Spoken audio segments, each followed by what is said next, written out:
자, 시장 클로즈업 금요일 시간은 주식 스토리텔러 이분과 함께 이야기를 매번 나눠보고 있습니다. 이베스트 투자증권 IM 영업팀 염승환 차장 나오셨습니다. 어서 오세요. 네, 안녕하세요. 네. 자, 오늘 준비한 내용을 보니까요. 브렉시트 하나 준비하셨고요. 그리고 눈 관련 시장이 급성장을 하고 있다. 이 두 가지 이슈를 좀 준비하셨더라고요.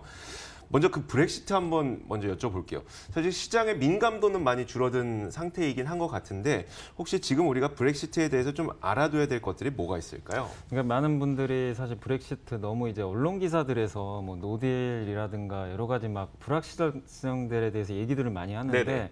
그냥 단지 이제 그런 뉴스만 보시고 개념 정리도 잘 안 되고 진짜로 그게 발생하면 또 어떤 충격이 올지 정말로 엄청난 또 파국이 올지 막 이렇게 네네. 불안하시는 분들이 많으셔가지고 그냥 한번 좀 짚고 넘어가는 게 좋을 것 같아서 오늘 좀 말씀을 드리고 싶고 브렉시트라는 게 사실은 의도치 않게 사실 된 건지는 뭐 아는 분들은 또 아시겠지만 네네.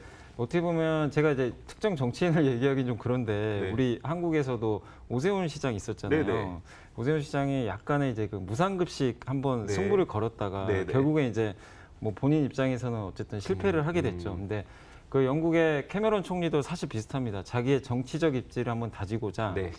브렉시트가 사실은 안 될 거라고 생각을 하고 네. 투표를 한 거죠. 사실 그렇죠. 그러니까 밀어붙인 거죠. 네. 근데 결국엔 이게 그 블랙스완이 터져버린 거죠. 그렇죠. 아무도 네. 예상 못한 그 브렉시트가 진짜로 찬성이 돼버린 거죠. 그러더니 이제 방금 나왔던 메이 네. 총리가 이제 된 거고요. 네, 그래서 이게 그때 당시에 충격이 컸던 거는 누구도 예상을 못했기 때문에 네. 이제 그랬던 거고 최근에 와서 이제 주가 충격이 좀 적은 이유는 뭐 그렇게 되더라도 좀 알려진 이슈다 보니까 좀 영향력이 졌지만 그래도 어쨌든 이제 브렉시트 같은 경우 뭐 특히 영국 국민들 같은 경우는 EU의 다른 나라 국가들이 이제 영국에 와가지고 영국은 의료보험이 굉장히 잘 돼 있는 거 아시죠? 그 병원이 다 무료잖아요. 몰랐어요. 무료입니다. 거기는 그래요? 그 의사들이 사실 어떻게 보면 공무원인데 의료 혜택이 되게 좋은 편인데 이제 이민자들이 와가지고 모든 혜택은 똑같이 받는데 나의 일자리를 뺏어가는 약간 그런 느낌 있잖아요. 네네. 그러니까 그러다 보니까 그거를 이제 캐머런 총리가 간파를 못한 거죠. 그래서 그런 불만이 있어서 그게 브렉시트까지 간 건데 결국 이제 그렇게 돼서 지금까지 온 상황인데 결국 중요한 거는 브렉시트가 진짜로 뭐 이게 노딜이 될지 뭐가 될지 우린 모르잖아요. 모르는데 그 상황에서 경제에 미친 영향력이 제일 중요하잖아요. 근데 네네. 실제로 자료들을 찾아보니까 영국이 이제 브렉시트가 발생했을 때 한국이 좀 미치는 영향은 뭐 사실은 거의 미미하다고 봅니다. 우리나라 같은 경우는 영국으로부터 얻는 부가가치가 1년에 한 0.6% 정도. 그래요? 그러니까 전체 GDP에서. 네네. 그러니까 사실은 진짜로 뭐 노딜이 발생해서 영국이 정말로 어려워진다 하더라도 네네. 경제에 미치는 영향 자체가 사실 한국은 거의 없는 거죠. 네네. 한국은 없다고 보시면 되겠고 우리나라가 수출하는 비중도 영국하고 거래하는 게 1%밖에 안 되기 때문에 네. 사실 없고 또 EU하고도 EU 제외했을 때 글로벌로 봤을 때도 이게 0.2% 정도 감소하는 정도라 그러더라고요. 만약 브렉시트가 발생을 하면. 네. 네. 그러니까 전 세계 경제에 미친 영향력은 사실은 우리가 그냥 뉴스에서 보는 거랑은 너무 다르게 거의 없는 거예요. 어떻게 보면 이제 영국은 아무래도 금융이 또 발달된 네네. 나라다 보니까 그럴 수도 있는데 그래서 너무 그 브렉시트 자체에 대해서 걱정하실 필요는 없고 근데 앞으로가 이제 중요할 텐데 제일 우려되는 거는 이탈리아나 그리스가 이게 만약에 브렉시트가 되면 같이 나가면 어떡하나. 사실 그렇죠. 네. 이탈리아는 그 EU에서도 세 번째 해당하는 그 GDP를 해당하는 그 굉장히 강대국이잖아요. 국가 그래서 규모를 예, 갖고. 네. 프랑스 다음이기 때문에 만약 이탈리아가 나가버리면 상당히 골치 아파지거든요. 네네. EU 내에서. 근데 지금 최근에 설문조사하는 거 봐도 이태리 국민들이 거의 60% 정도, 또 스페인 같은 경우 67%가 나 그냥 EU에 있는 게 낫죠. 잔류하는 게 낫다. 그런 좀 설문조사들이 나왔기 때문에 거기에 대해서 너무 우려하실 필요는 없고 이제 마지막으로 앞으로의 스케줄이 중요할 것 같습니다. 그러니까요. 그래서 5월 22일 이전에 이제 그 영국에서 합의안이 지금 3번 다 통과를 못 해가지고 이상한까지 왔는데 네.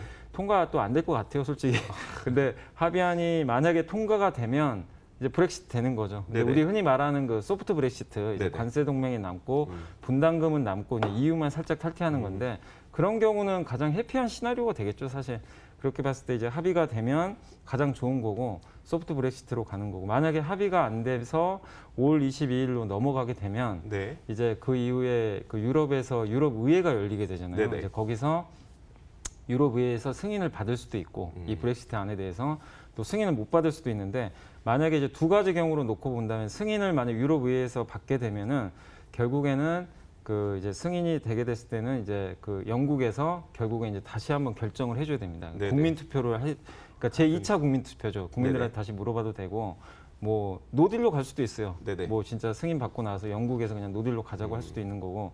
그래서 여러 가지 변수들이 남아 있게 되고. 근데 만약에 유럽이 이게 제일 안 좋은 시나리오입니다. 유럽의회에서 이마저도 승인이 안 되게 되면 네네. 6월 1일로 날짜가 정해져 있더라고요. 바로 노딜로 가게 됩니다. 네, 이거는. 그렇죠. 그러면은 노딜이 되면 일단 단기적으로는 시장은 당연히 급락은 하겠죠. 전 세계 주식에 한번 충격은 받겠지만 아까 말씀드린 대로 노딜로 가더라도 실제로 글로벌 경제에 미친 영향은 거의 없어요. 그러니까 심리적인 악재라고 네네. 생각하시면 돼요. 그래서 너무 브렉시트에 연연하실 필요는 없습니다. 그러니까 예전에 우리가 몰랐을 때는 이게 뭐 블랙스완일 수는 있지만 네네. 이제는 우리 흔히 말하는 회색 코뿔소라 그러잖아요. 그러니까 알려진 이제 어느 정도 알려진 악재이기 때문에 너무 그렇게 민감하게 반응하실 필요는 없다. 그래서 브렉시트에 대해서 뭐 이런 스케줄들은 좀 알아보시고 노딜이 나왔을 때 오히려 저는 만약에 그때 시장이 빠진다면 또 저로의 찬스가 될 수도 있겠죠. 그래서 네네. 이런 부분 좀 한번 확인하셔서 향후에 좀 대응을 하시면 좋을 것 같습니다. 다양한 시나리오가 있겠지만 그 가운데 긍정적으로 좀 해피하게 흘러간다면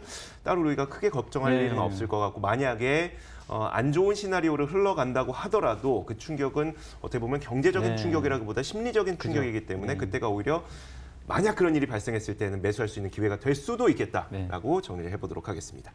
자, 이어서 저는 이것도 굉장히 궁금했었어요. 눈 시장이 급성장을 하고 있다고 하는데 사실 저도 이 안구 건조증이 굉장히 심한 그러세요. 편이거든요. 네. 그래서 예전에 렌즈도 못 끼고 이랬었는데 네. 요즘 그 안 그래도 또 미세먼지도 많다 보니까 눈이 뻑뻑하고 아프기도 하고 그래요. 근데 실제로 시장이 많이 크고 있어요. 실제로 엄청나게 커지는 건 사실입니다. 뭐 아시겠지만 미세먼지뿐만 아니라 네. 뭐 지금 다 스마트폰 보잖아요. 근데 네.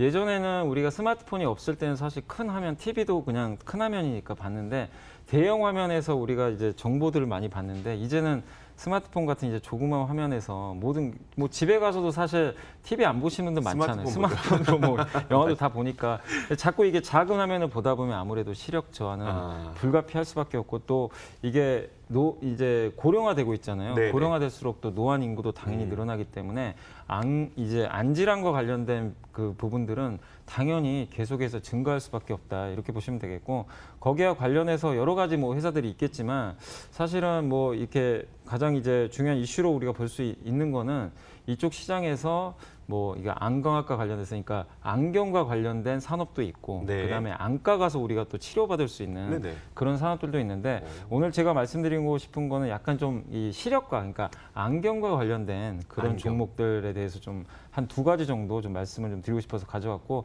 관심 종목으로는 이제 인토로즈하고 휴비츠란 이제 기업이 되겠는데 하나는 컨택트 렌즈고 네. 이제 하나는 이제 안경점에 가면 여러분이 흔히 볼 수 있는 그런 장비를 만드는 회사입니다. 검사 장비 이렇게 네, 검사. 얼굴 네, 맞아요. 들이밀고 네. 그게 이제 휴비츠가 하는 겁니다. 아, 국내 1위 그래요? 업체인데, 근데 먼저 그 인트로저부터 말씀드리면 네네.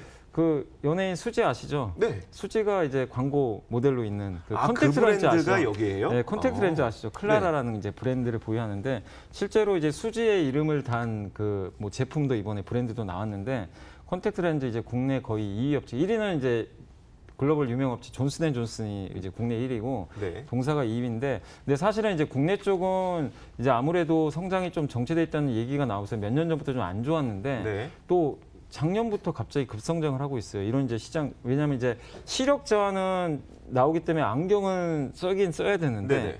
안경 쓰기 싫어하시는 분도 되게 많죠. 많잖아요. 이 패션 이게 네네. 약간의 그런 부분 때문에 그래서 외모 때문에 콘택트 렌즈 수요가 오히려 또 증가하고 있다라는 좀 분석들이 있어가지고 영 차장님은 혹시 렌즈 끼워보실 생각은 없으세요? 저는 껴봤는데 저는 도저히 못 끼겠어요. 아, 그래요?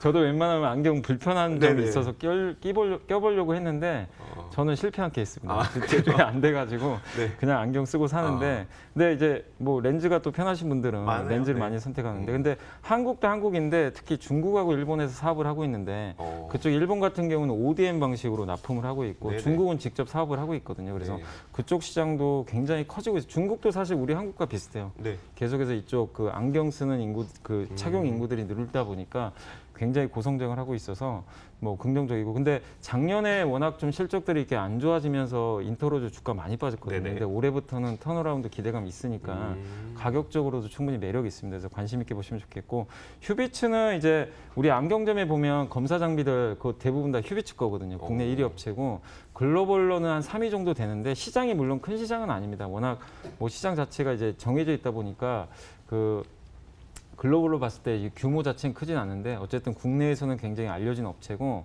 특히 이제 중국의 상해 휴비치라고 있어요. 네네. 이미 공장을 증설해가지고 거기 사업을 하고 있는데 아까 뭐 컨셉은 똑같습니다. 중국도 안경 착용 인구가 늘어나니까 네네. 이제 아무래도 그 이제 안경점에 가서 안경을 많이 맞추려면 당연히 이런 안광학 장비에 대한 수요가 늘 수밖에 없고 또 새로운 게 이제 망막단층 진단기라고 사실 이게 의료기기입니다. 안과에서 쓰이는 건데 네. 이게 이제 의료기기 중에 하나인데 이게 이제 출시가 돼서 작년부터 매출이 잡히기 시작했는데 의료기기는 단가가 훨씬 비싸요. 그렇죠. 일반 이제 상품보다는 그래서 이쪽에서도 모멘텀이 확실하게 나올 수 있기 때문에 휴비츠도 좀 관심 있게 보실 필요가 있어서 오늘 두 종목 좀 말씀을 드렸습니다.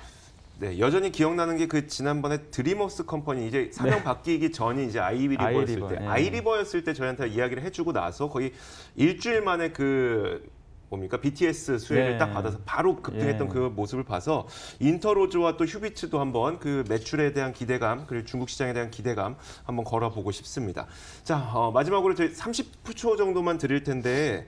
그 증시 체크 포인트를 좀 짚어주시죠. 네, 뭐 아시겠지만 5월 8일부터 10일까지 이제 무역협상 마지막인데 네네. 뭐 CNBC 뉴스 보니까 거의 합의됐다고 하더라고요. 그래서 네네. 정말 이번엔 한번 기대 한번 해보고 그다음 중요한 게 8일날 중국 수출입 동향 나오고 9일날 중국 소비자 물가지수 나오는데 이게 중요합니다. 왜냐하면 중국의 아프리카 돼지 활동 때문에 돼지고기가 네네. 급등했는데 네. 실제 영향을 주면 중국이 오히려 통화 완화 정책을 또 포기할 수도 있다는 네. 분석이 있으니까 물가지수 잘 체크해 보시면 좋겠습니다. 네, 알겠습니다. 자, 지금까지 이베스트투자증권 IM 영업팀 염승환 차장과 함께했고요. 저희 탐나는 주식 2PM도 여기서 인사드리겠습니다. 시청해주신 여러분 고맙습니다.